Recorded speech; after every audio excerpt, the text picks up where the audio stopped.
Olá, estamos aqui para produzir mais um bate-papo super interessante no Security Leaders Cast.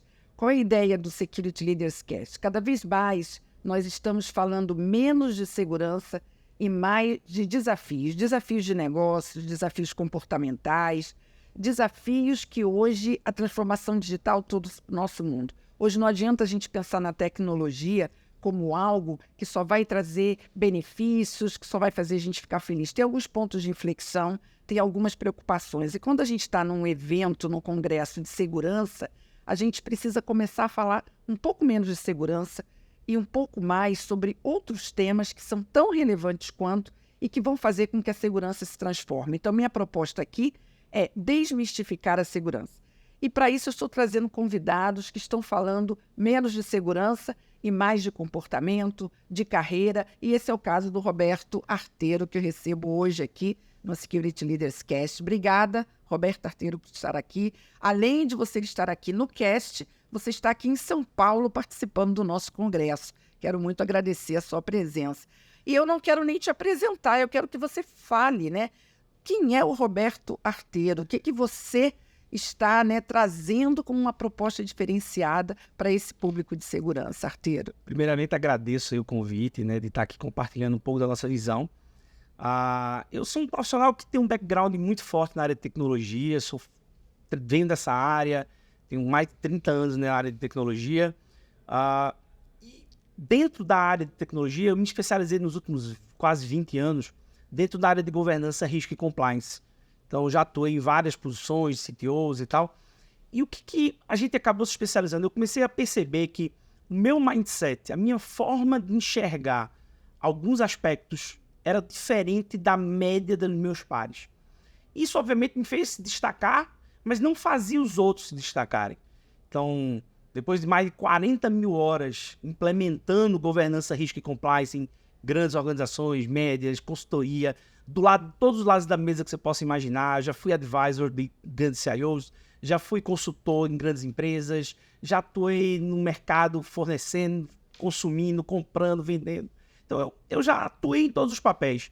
E o que eu notava, né? E o que me incomodava? Me incomodava ver profissionais brilhantes do ponto de vista técnicos que não conseguiam ter performance de carreira por vários aspectos, mas fortemente por aspectos comportamentais que eles traziam na bagagem, que impediam, que eram obstáculos, verdadeiros, né, paredes que impediam eles de crescerem na carreira deles.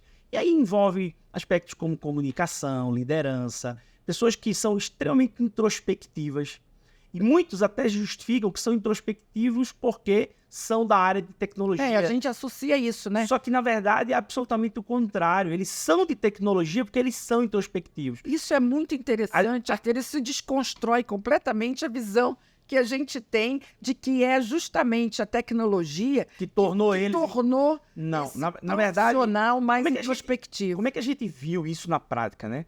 3 anos atrás, a gente percebeu que existia uma carência muito grande. Eu era muito demandado pelas organizações para fazer consultoria e eu não conseguia dar conta disso tudo.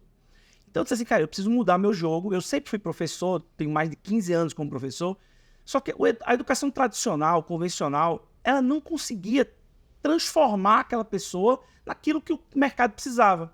E eu disse assim, eu preciso mudar esse jogo. Preciso, de alguma forma, colaborar com esse jogo diferente. E há 3 anos atrás eu comecei a trabalhar com mentoria para profissionais de tecnologia que queriam trabalhar em carreiras estratégicas, que queriam fazer aquilo que eu sabia fazer, que eu tinha mais de 40 mil horas fazendo, e eu precisava transformar esses profissionais.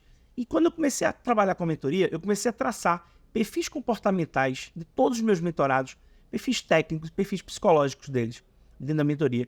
E isso junto com terapeutas, com uma equipe que a gente tem trabalhado hoje dentro da ITX Pro. E o que a gente notou é que, na verdade, o fato deles terem vindo para a tecnologia, e eu não consegui entender isso antes, porque talvez eu fosse uma das exceções, né? Eu era um cara extremamente extrovertido, sempre fui um cara que nem combinava muito com o perfil, né? Engraçado que eu ouvia muito isso, né? Quando eu era no mercado, que eu ia para uma reunião executiva e eu participava, interagia, muitas vezes eu ouvi um CEO, um CFO, dizer assim, cara, mas você é de tecnologia, viu? Tem certeza que você é de tecnologia? Ótimo. Porque você é um cara que fala bem, cara, um perfil completamente diferente. Então, assim, eu era uma exceção. E eu não conseguia enxergar que essa exceção, que esse meu perfil era uma exceção. Quando eu comecei a mentorar dezenas de profissionais, eu comecei a perceber que, na verdade, existe um padrão. E esse padrão, ele parte do princípio de que a formação dessas pessoas ao longo da vida dela, criança, adolescente e tal, formaram nela, por aspectos psicológicos, pessoas introspectivas. E isso dificulta a comunicação, relação social. E, na tua opinião, é por isso que elas escolhem E eles escolheram uma carreira técnica que os isola, né? Um pouco, né? Dessa deficiência. Essa é a criptonita deles, né? Então, se a gente fosse pensar nos superpoderes, essa é a criptonita deles. Então, quando eles começam a perceber, a ter essa capacidade de autopercepção, de autoconhecimento, e eu consigo, dentro de um processo de mentoria, associar o lado técnico com o lado comportamental psicológico, quando eu associo esses 3 componentes e eu crio os tão famosos power skills, né, que é a soma deles, do soft com hard, com psicológico, quando eu crio os power skills para eles, muda o jogo deles. Perfeito. Então, hoje eu acho que assim, o grande desafio meu como profissional hoje, e eu acho que é o meu grande propósito hoje, é conseguir ajudar nessa transformação do profissional. Como você falou, você montou uma equipe multidisciplinar e você tem uma empresa que hoje está trabalhando. Quais são os perfis? É só quem está num processo de ascensão de carreira profissional em tecnologia e segurança, ou também os CISOs, aqueles que já estão lá, acham que estão já na posição de CISO, muitas vezes por conta do gap hoje, né, de profissionais, ele acaba assumindo essa função, ou porque vai ganhar mais, ou porque a empresa não tinha outra pessoa para indicar. Então, tem muitos líderes também hoje que já estão em funções de liderança, mas ainda não preparados para isso. O que acontece, né? Hoje a gente tem dentro da mentoria perfis bastante distintos. Eu tenho desde pessoas que estão num processo de scale-up ali, dentro do início, no meio da carreira ali. Tá. O início da carreira, muitas vezes, ele não tem a consciência de que ele precisa disso. Que ele precisa disso. Ele ainda tem o sonho de que ele vai ser o Elon Musk, né? Então, quando ele quebra esse encanto, né, de que ele não vai ser o Elon Musk e que ele vai ter que ir para o mundo real e batalhar e criar casca e enfrentar os desafios, ele começa a gerar uma frustração muito grande. E ele começa a buscar apoio, ele não sabe exatamente o quê, e a gente entra com essa lógica. Então, dentro do processo de mentoria, mas eu tenho também, por exemplo, CTOs, eu tenho CIOs, pessoas que já alcançaram funções e que estão percebendo que tem uma tampa na panela batendo na cabeça dele. Ou seja, eles chegaram até onde eles conseguiram chegar. Lógico, aqueles que conseguiram furar a bolha, que hoje tem uma linguagem executiva, que são realmente C-levels, provavelmente eles não precisam de mim, né? Provavelmente eles não precisam de mim. Mas essas são as exceções, porque muitos são considerados CISOs, mas não são CISOs, né? Exatamente. A gente, ontem aqui foi bastante discutido isso aqui em vários painéis seus aqui dentro do Security Leaders, e muitos se acham C-level, mas não são C-level. E a pergunta é muito simples. Você senta no board, você senta na reunião de diretoria, você defende um projeto com a reunião de diretoria? Ah, não. Então, cara... Então não é, né? Você não é. Você não tem... Porque ter a capacidade de interagir socialmente, emocionalmente, né? E tecnicamente, mas não tecnicamente do ponto de vista de cyber. Sim. Tecnicamente do ponto de vista de negócio. Então, assim, eu tenho que ser um cara... Quando um mentorado meu a gente começa no processo de mentoria, o primeiro desafio que eu coloco para eles é o seguinte: como sua empresa ganha dinheiro? Você sabe como sua empresa ganha dinheiro, cara? Não, nunca parei para pensar nisso. Ele, como é que você pode ajudar a sua empresa se você não sabe? Então vá para dentro de casa, vá conversar com a área comercial, vá conversar com o CFO, vá conversar com as pessoas. Cara, como que a gente ganha dinheiro? Primeira pergunta é que eles não sabem responder. Segunda pergunta que eles não sabem responder: o que impede a sua empresa de ganhar mais dinheiro? Porque aí é onde estão os problemas que tecnologia, segurança podem resolver. Exatamente. Né? Quer dizer, não está ali para ser um custo, está ali para resolver problemas. Ontem me chamou muito a atenção na sua palestra uma questão que você colocou muito importante. Hoje, e isso está acontecendo muito dentro da área de segurança, o gap de mão de obra virou um jargão, todo mundo repete isso. E, em função disso, obviamente, a gente tem visto essas distorções. E você falou, muitas vezes, por falta de um plano de carreira, você aceita o convite para assumir uma posição olhando somente o salário, a remuneração. E aonde que está justamente o perigo dessa armadilha? Quer dizer, é uma armadilha. E o que pode acontecer com esse profissional? Muito boa a sua colocação, porque assim, tem uma máxima que eu sempre falo, que a gente não é pago pela quantidade de conhecimento que a gente tem, pela quantidade de certificações, de MBAs, de pós-graduações. A gente não é pago por isso, nem é contratado mais por isso. A gente é pago efetivamente pela quantidade de problemas que a gente sabe resolver e sabe comprovar que sabe resolver. Então, isso tem a ver com experiência. Então, as experiências que a gente acumula, as histórias... Isso não tem a ver com idade, né? Isso não tem a ver com idade. Eu posso ter uma pessoa extremamente jovem que viveu vários contextos diferentes, participou ativamente de várias experiências diferentes e acumulou experiências ricas que valorizam bastante a carreira dele. Então, quando você busca hoje, a gente ensina isso nos nossos mentorados, quando você vai buscar fazer um planejamento de carreira, não busque aquilo que te paga mais hoje. Busque aquilo que te produz experiências. Isso é uma quebra de paradigma. Porque todo mundo, a primeira coisa que olha, fala assim, peraí. Ou então a gente pensa assim, não, fulano mudou, deve ter sido para ganhar mais. Geralmente a gente às vezes olha e tem essa percepção. Ele não foi para ganhar menos. Com certeza ele não foi para ganhar menos. E assim, a minha história, Graça, ela, muitas vezes dentro da minha carreira, eu saí de um local para outro local, ganhando até 50% menos. Mas por quê? Porque naquele local eu já tinha esgotado toda a minha capacidade de criação de experiências. Então eu fui para um outro local que ia me dar capacidade de construir novas experiências, novos cases, novos resultados, que iam me projetar no médio prazo para um outro patamar. Então, muitas vezes, para a gente mudar de patamar de carreira, a gente tem que dar eu não digo que é um passo atrás, porque não necessariamente tem que ser um passo atrás, mas eu preciso trocar contextos. Isso é interessante. Porque se eu troco contextos, eu valorizo a minha carreira. Perfeito. Então o profissional ele tem que entender que ele tem que buscar essa valorização a partir da troca de contextos. Né? Se você olhar para qualquer profissional de RH e perguntar, você prefere contratar uma pessoa que está há 10 anos na mesma empresa, fazendo a mesma coisa, ou você quer contratar uma pessoa que está há 10 anos, passou por 5 empresas diferentes, em 5 segmentos, ou 5 histórias e contextos diferentes, e teve várias experiências diferentes, com certeza ele vai dizer, eu prefiro o cara que passou por 5 contextos diferentes.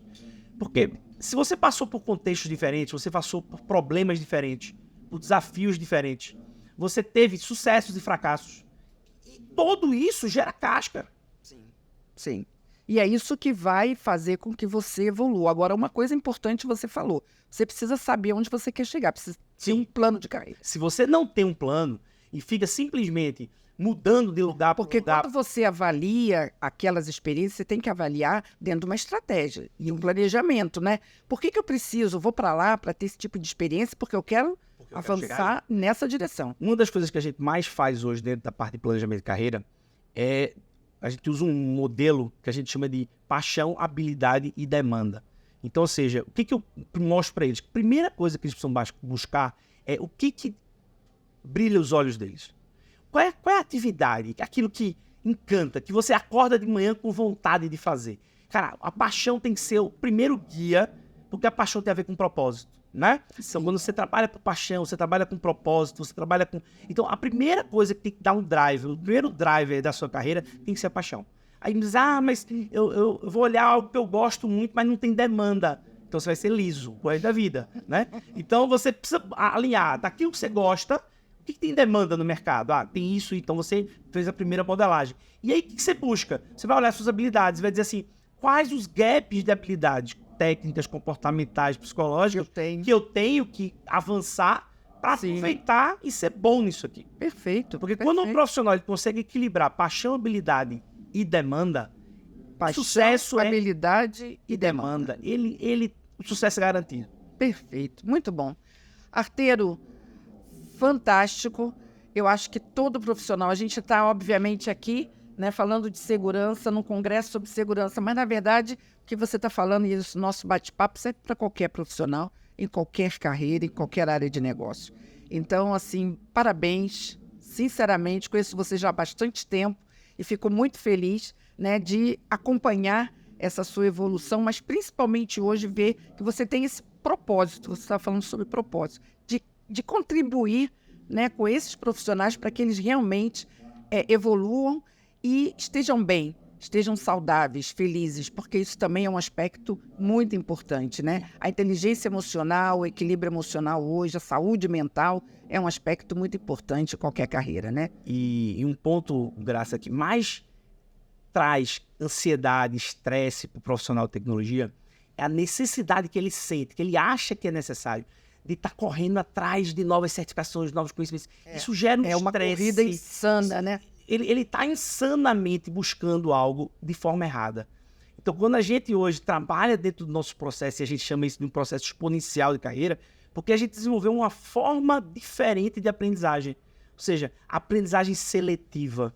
Então, quando eu escolho o que eu preciso aprender baseado em problemas que eu preciso resolver, e não o contrário, e não sair estudando um monte de coisa para depois tentar descobrir o que eu sei resolver, mas eu primeiro tenho que entender o que eu quero aprender a resolver, depois eu vou estudar de forma seletiva, modelo Matrix, modelo exponencial de aprendizagem. Inclusive, a gente tem trabalhado e estamos escrevendo um livro combinando várias metodologias de aprendizagem, né? Aprendizagem baseada em problema, aprendizagem baseada em sala de aula invertida, baseada em experienciação, baseado em inovação, combinando vários métodos para o que a gente está chamando de aprendizagem exponencial. Acho que essa é a grande sacada para um profissional demandado do ponto de vista de conhecimento, como é o profissional de tecnologia. Então, assim, ele precisa ter o conhecimento rápido, mas não todo o conhecimento. Ele precisa ter o conhecimento na hora certa para resolver o problema que é uma insanidade, é uma coisa impossível de ser. E isso hoje tem tirado a saúde mental dos profissionais de tecnologia. Perfeito. Eu comecei com o Roberto Arteiro, um bate-papo sensacional, mas não será o único. Nós vamos estar juntos aí em várias oportunidades. Convido você para estar mais vezes aqui comigo no Security Leaders Cast, falando sobre carreira, sobre todo esse desafio que é trabalhar com tecnologia e ser feliz, né? Porque a gente precisa estar feliz. Muito obrigada, Arteiro. Obrigado. Muito bom. Excelente. Abraço.